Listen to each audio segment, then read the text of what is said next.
Chairman, in delivering Singapore's national statement at the 74th session of the United Nations General Assembly in 2019, Prime Minister said, I quote, "For small countries like Singapore, multilateral institutions, systems and laws are critical for our survival. These give us a stake in the global commons and a means to defend and advance our interests.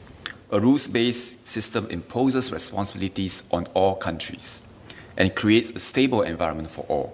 This is why Singapore is a staunch advocate of the UN, international law, and of the multilateral system," unquote. For many decades, the United States played the leadership role in forging a global multilateral system. However, the immediate past US President Donald Trump had very different views, or rather he had his own way to perform the role. In the midst of the COVID-19 pandemic in July 2020, the US administration officially gave notice to withdraw from the World Health Organization.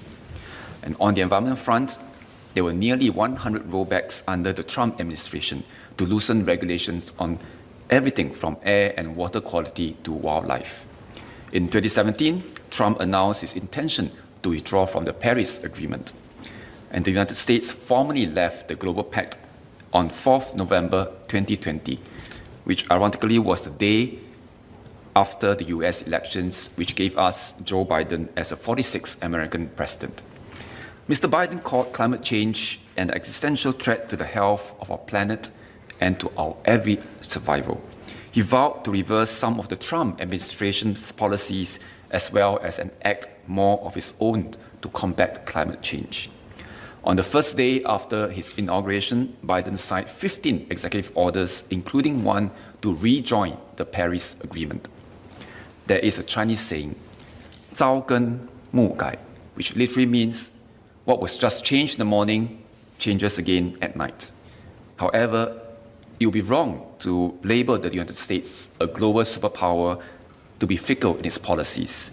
Its institutions would be able to provide a good level of policy consistency from administration to administration.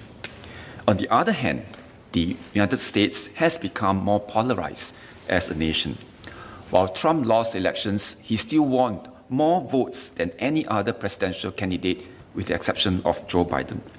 With such a domestic landscape, how does Singapore see political considerations shaping future policy developments in US international relations? Can the Minister share how Singapore will seek to work with the new Biden administration? Thank you.